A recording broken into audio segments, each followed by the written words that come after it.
23 मार्च 1931 Lahore central jail का अंधेरा कोना। फांसी का फंदा तैयार था। 3 नौजवान अपनी आखिरी रात बिता रहे थे, भगत सिंह, सुखदेव और राजगुरु। भगत सिंह की उम्र सिर्फ 23 साल थी, लेकिन उनके इरादे पहाड़ों से ऊंचे थे।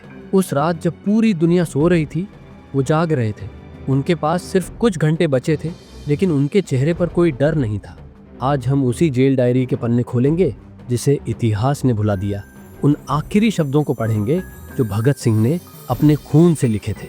भगत सिंह को 7 अक्टूबर 1930 को फांसी की सजा सुनाई गई थी, लेकिन ब्रिटिश सरकार ने उनकी फांसी की तारीख 24 मार्च 1931 तय की थी। लेकिन अंग्रेज डर गए कि अगर भगत सिंह जिंदा रहे तो पूरा भारत जल उठेगा। इसलिए उन्होंने फांसी की तारीख को 23 मार्च कर दिया।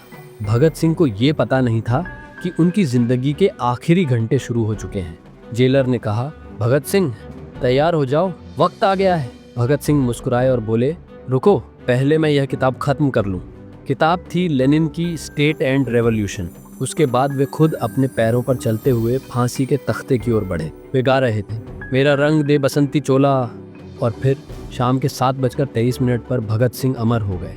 भगत सिंह की डायरी सिर्फ उनके विचारों का दस्तावेज नहीं थी, बल्कि क्रांति का रोड मैप थी। इसमें वो बातें थीं जो उन्होंने किसी से नहीं कही।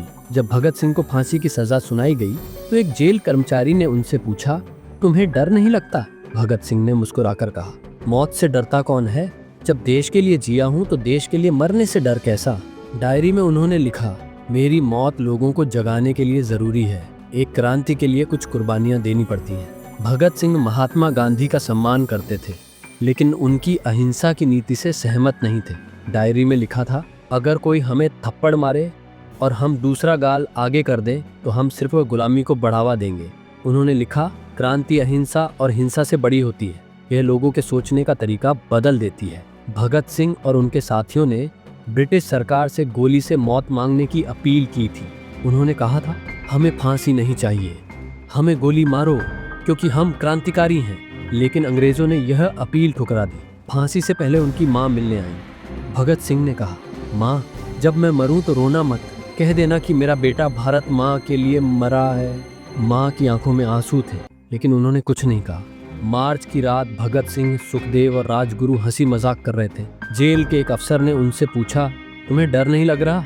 भगत सिंह हंसे और बोले, एक दिन हर किसी को मरना है, लेकिन देखो कितनी खूबसूरत बात है कि हमें ये मौका मिला अपने देश के लिए मरने का।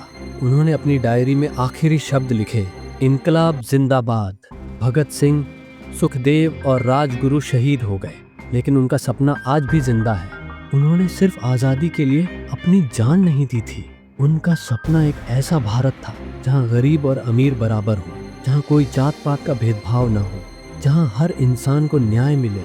आज भी गरीबों को न्याय नहीं मिलता। जातिवाद आज भी जिंदा है। भ्रष्टाचार अपने चरम पर है। क्या यही वह भारत है जिसका सपना भगत सिंह ने देखा था?